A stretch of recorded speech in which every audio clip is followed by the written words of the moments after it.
Okay, so those are the right times that we're aware of that Operation Christmas Child, if you've got shoe boxes to drop off, or if you've got presents to bring in to be wrapped up once they're here, please go ahead and bring those in, and we'll get those packed up and shipped off here very shortly as well, trying to get them to their destination by Christmas time. And it's amazing how, you know, in the retail industry, oftentimes you have to be thinking about the holidays 3, 4, 5, 6 months ahead of time. And I know that I've been in some various resort towns where they talk about, oh, well, at this Walmart or Kmart or whatever store happens to be, we keep all of our clothes in season because people are coming to look for things right now. And that's fairly rare in the retail industry, so it's fairly rare with Operation Christmas Child as well. Let's get those things in so that we can get them shipped off and ready to be delivered by Christmas time. Josh and his family are at home right now. They had some difficulties in their extended family. Josh's dad died this last week, and so they had a service, memorial service for him. And basically, he's been out of commission now for this last week. And so I had talked with him early on in the week and had volunteered to cover the service this morning. So he's just kind of resting and recuperating from all of his travels and dealing with his family. In my family, I know that this has been a heck of a year.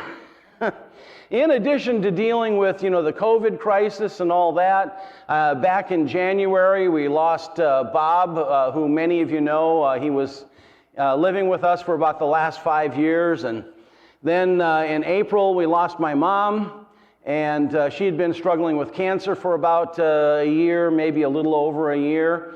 And then in October, we lost Ginny, and that was a real surprise to us because Ginny, it just seemed to us that she was going to be one of those people that was going to live on forever. And it came as a real surprise when one day she had a stroke and was communicating somewhat with us immediately after that stroke, but she never recovered from that. So we had to deal with some of the outgrowth of all that. And seeing these kinds of things happen now with the death of Josh's dad, it reminds me of how this last, for the last decade or so, I've had a real difficult time as I would be driving around town or driving to any other place, and I would have a real difficult time anytime I passed a cemetery, because I thought of how many people have passed on before me,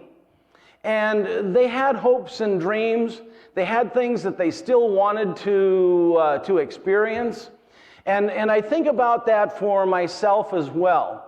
That I don't know who it was that made the statement, but someone once said that when you come to the end of your life, you're going to regret more the things that you haven't done than the things that you have done. And there's still an awful lot of things that I would like to experience in this life. But I'm no stranger to the whole idea of fear because, I don't know how else to say this. Some of you have met my dad. Many of you don't know that while he was in his adult life, he started as a buck private in the military and rose up to the level of lieutenant colonel. So I can say that, I was raised by a lieutenant colonel. And that'll cause some fear. But what's even worse than that fear of being raised by a lieutenant colonel? Being raised by the woman who's trying to control him. So I was having that fear coming in from both sides. As I was growing up, I had a problem with chewing my fingernails. You see, one of the things that I discovered at a later point in time is as long as I had my fingers in my mouth, I couldn't say anything to get myself in trouble.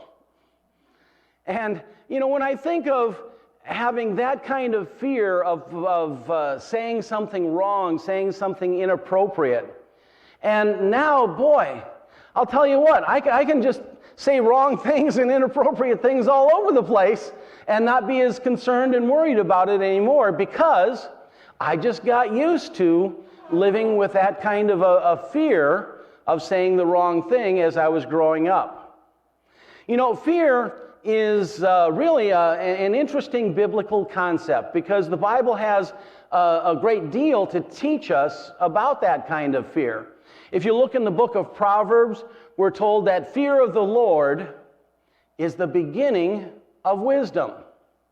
Now, we oftentimes, I think, take that perhaps out of its proper context. Because as I read the Bible, I see that God is perhaps more interested in how we end up instead of how we begin. And so we see in 1 John, we see in contradiction to that fear of the Lord as the beginning of all wisdom, we see the consolation that perfect love casts out all fear. So as we begin our walk with God, maybe we begin that walk with fear. But as we continue to grow, as we continue to mature, that fear ends up being replaced. It ends up being solved. It ends up being soothed by understanding and acknowledging the love that God has for each of us. Now, I don't know if my dad remembers this incident, but I still remember it, and I kind of cringe as I bring it up, because I'm afraid he's going to remember it as well. But we played a lot of golf together when I was growing up. And on the 15th hole out at Chapel Hill Golf Club, at the country club, there's a hole where it goes over the chapel or goes around the chapel, depending on how long you can hit the ball. And I had a good tee shot. I had a good follow-up shot. But, you know, he always taught me that old saying for golfers about you drive for show and putt for dough. How you putt is really going to determine how you're going to score in any particular golf game. And you know what? I hit a bad putt. And after having two marvelous shots, that bad putt just kind of ruined the whole thing, ruined the whole hole. And it left me a gimme, so it wasn't any kind of a problem. But I walked up with my putter and I just smacked that ball. And wouldn't you know, I smacked that ball, and it was really scooting right into his instep. And I could see the pain on his face. And I could see the anger on his face as he gathered up his golf clubs and walked back into the country club, the clubhouse. And I was afraid to follow him. I was afraid that if I did follow him, who knows what he might do to me. So as I finished up the last few holes, I finally came walking up that 18th fairway toward the green, and there he was, and basically all he said was, well, let's go home. I don't know how bad I had hurt him by hitting that golf ball into his instep, but it was clear that he was having a hard time walking, okay? And gosh, how do you live down something like that? Well, when we think about the kinds of fears that we can have about God, what He could do to each and every one of us, what we owe to Him for what He has done for us. There's no way that we can pay Him back the debt that we owe Him. There's no way we can make up for a lot of the mistakes that we may have made.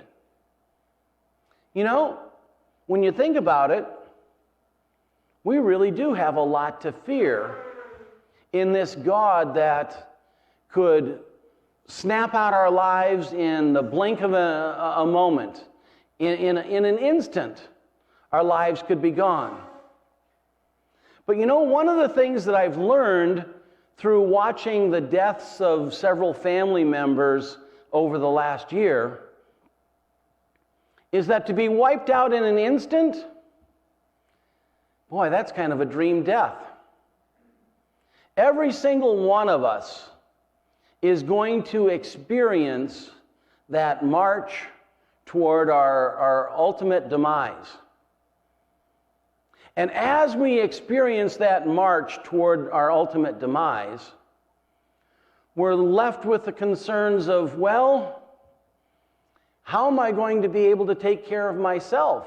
How am I going to be able to take care of others as I continue to decline?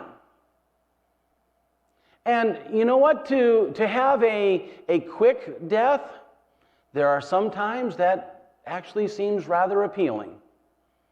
Kind of a consolation, kind of a solace. But what if we have one of those longer, lingering deaths that, well, we're dependent upon others? One of the things that I had to express to my dad is, he's living with us, at least now for the time being. One of the things that I had to express to him is, Dad, thanks for giving me the opportunity to teach my children how to care for me when I'm older, how to care for my wife as she continues to age as well. That's one of the ways in which I know that no one here wants to depend upon someone else. I know that no one here wants to have to, well, in my dad's words, no one wants to be a burden to another human being. And yet that is the very reality that each and every one of us faces. At some point in time, we are going to be a burden. Now, some of the younger people here in the congregation, I want to point out that if your life goes according to your plan, someday you're going to be in that position as well. And as a younger person, it's really important that you learn how to care for other people and to show that care in training up the next generation that is also going to be caring for you. Well, what does this have to do with God? Each and every one of us, when we contemplate God, is going to naturally have a fear of God. I can remember as a freshman or sophomore at Wheaton College, reading a book that was assigned as one of my classes. The book was Rudolf Otto's The Idea of the Holy. And I wondered about this, and quite honestly, when I first read it, I really ridiculed it because, well, what I've come to understand now is I didn't understand it then. But he talks about the idea of the holy is the mysterium tremendum et fascinans, the mysterious terror that fascinates. And the insight that he was trying to give us is that when we contemplate the holiness of God, we can't help but to see our own unholiness. And that teaches us that there really is much to fear in relating to God. He is so different. He is so other. He is perfection. And we are not. When we contemplate His perfection and our imperfection, we really can't help but to recoil in terror. That mysterious terror that as we contemplate God, we understand He could do anything to us, anytime, any place, any way. And what is our recourse? We basically have no recourse. But you see, Rudolf Otto didn't stop there with the mysterious terror. He talked about at fascinans, that fascinates. God has placed within each of us a fascination with Him. Every society has sought to know God. They define God in their own kinds of ways. They have imperfect ideas of who this God is. You know, Paul writes about to the unnamed God that they had a statue in a city for.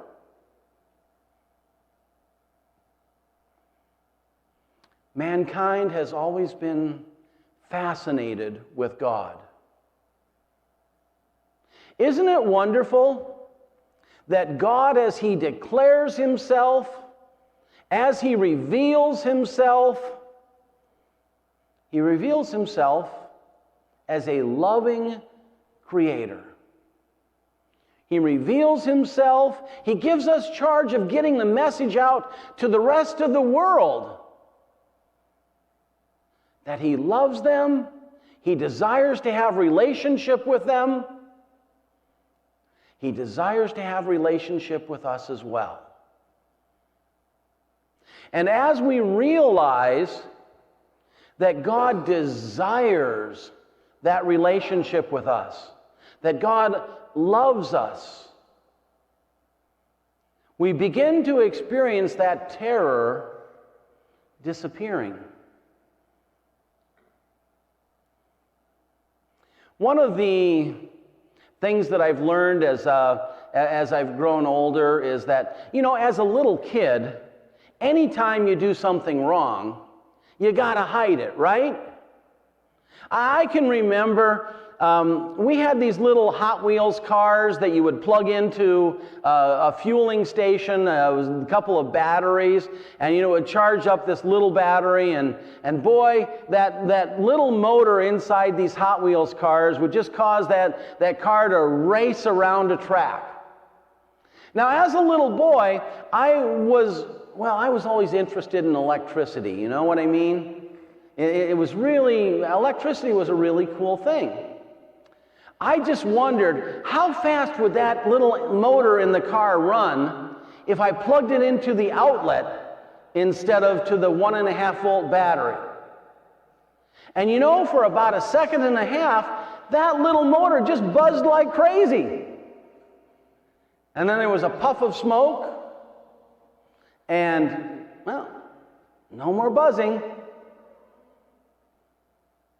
Well, what are you going to do with a Hot Wheels car that no longer works, and it kind of smells like smoke? And what are you going to do with that when Mom and Dad come home and they're wondering, well, where's that Hot Wheels car? At least that's what I thought in my little boy brain was going to be at the top of their agenda. So obviously I had to go out and bury that car, right? Because if Mom and Dad find out about that, you see, I buried that car in the ground right next to the dinner knives, where I, stuck the dinner knives one in each side of the socket and, pulled it back and watched it fling into the oven. Boy, there was a marvelous arc. I wasn't sure how I was going to get rid of those black marks that was on the butter knives. Oh, you know what? I had to go out and bury those. And so I had a real burial ground out in our backyard of all these experiments that I had done when I was a kid. I can remember when my son Jonathan took my Jeep out to Canada, and they were running around up in the mountains, and as I got the call from him, and he said, "Dad, we kind of got your Jeep stuck up in the mountains." And I said, "Oh, really? What happened?" He said, "Well, there was this creek that was going across the road." Huh? What kind of a creek goes across the road? Well, it wasn't so much really a road. It was more like a trail. And I'm thinking, oh man, I wish I'd been there. I would love to know what they really experienced on this. How long is it going to be before I know the truth about what they did that ended up disabling my car? That's one of the things that I don't know I don't know how else to explain this. I kind of feel sorry for God. What kinds of surprises can we pull on God? What kinds of things can we do that He doesn't already know about? And the marvelous thing about His judgment over us is that He already knows it, and while we were yet sinners, Christ died for us. Isn't it marvelous to know we don't have to clean ourselves up? He already knows how dirty we are. Isn't it marvelous to know that we don't have to pay Him back for our shortcomings? He already knows all of those shortcomings. And His judgment is that He paid the penalty for our sins.